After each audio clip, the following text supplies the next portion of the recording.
Hi hello friends, ನಮಸ್ತೆ. ಎಲ್ಲ ಹೇಗಿದ್ದೀರಾ? ಈ ಸಲ ಯುಗಾದಿ ಅತ್ಯಂತ ಶಕ್ತಿಶಾಲಿಯಾದ ಚೈತ್ರ ಅಮಾವಾಸ್ಯೆ 8ನೇ ತಾರೀಕು ಅಂದರೆ ಸೋಮವಾರ ಬಂದಿದೆ. ಹಾಗೆ 6:16 ಸೂರ್ಯ ಉದಯ ಆಗುತ್ತೆ. ಅದೇ ರೀತಿ 6:40 ಅಸ್ತ ಕೂಡ ಆಗುತ್ತೆ. ಹಾಗೆ ಸೂರ್ಯ ಮೀನ ರಾಶಿಯಲ್ಲಿ ಸಂಚಾರ ಮಾಡ್ತಿದ್ದಾರೆ. ಈ ವರ್ಷ ಮೊದಲನೇ ಸೂರ್ಯಗ್ರಹಣ ಬಂದಿದೆ.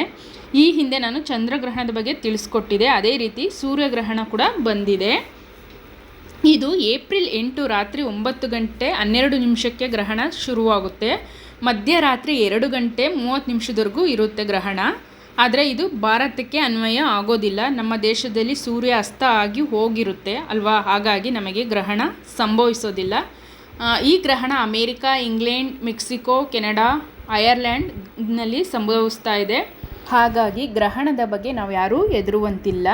ನಾನು ಮಾಡಿರೋ ವಿಡಿಯೋ ನಿಮ್ಗೆ ಇಷ್ಟ ಆದರೆ ಯಾರ್ಯಾರು ಇನ್ನೂ ಸಬ್ಸ್ಕ್ರೈಬ್ ಮಾಡ್ಕೊಳ್ದೆ ನೋಡ್ತಾ ಇದ್ರೆ, ಹಾಗೆ ಹೊಸಬ್ರು ಯಾರ್ಯಾರು ನೋಡ್ತಾ ಇದ್ರೆ ವಿಡಿಯೋ ಕೆಳಗಿರುವ ಸಬ್ಸ್ಕ್ರೈಬ್ ಬಟನ್ನ ಕ್ಲಿಕ್ ಮಾಡಿ, ಲೈಕ್ ಮಾಡಿ, ಶೇರ್ ಮಾಡಿ, ಕಮೆಂಟ್ ಮಾಡಿ friends. Thank you for watching.